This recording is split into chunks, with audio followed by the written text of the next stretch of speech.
Okay, everybody, welcome to the lecture, and today we're going to talk about AI. First off, what is AI? Of course, everybody knows it stands for artificial intelligence, and it is the goal with the AI engineers is to make artificial intelligence as lifelike and as human-like as possible, and the concept is for people to perceive artificial intelligence as actual intelligence, even though we know that deep down inside, a computer cannot do anything that it is not told to do, or coded to do. So with that being said, you have Alexa and Siri and all these different systems that are programmed to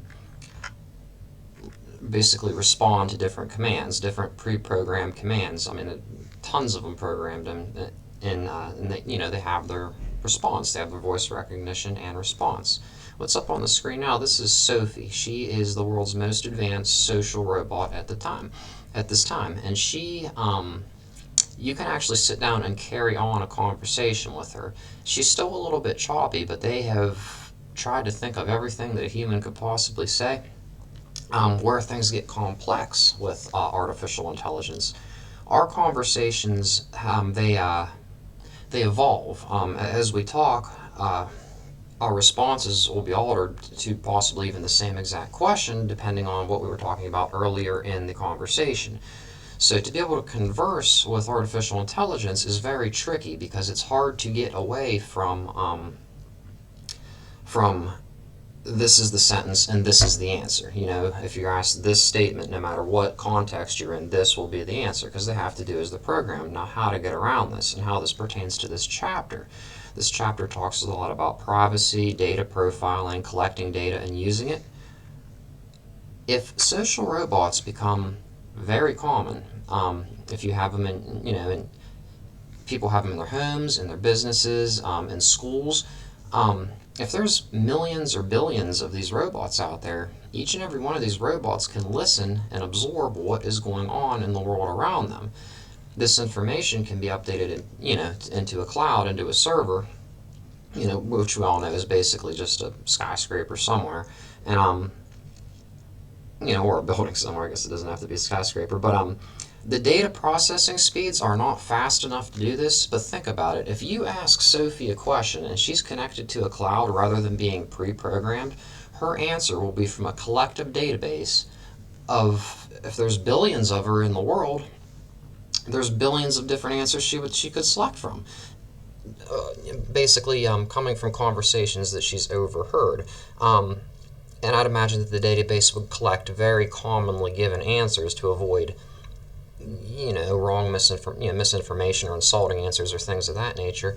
And this is how you could actually have a conversation with a social robot, and it seemed just like you're having a conversation with a human, because in reality you are having conversations with humans.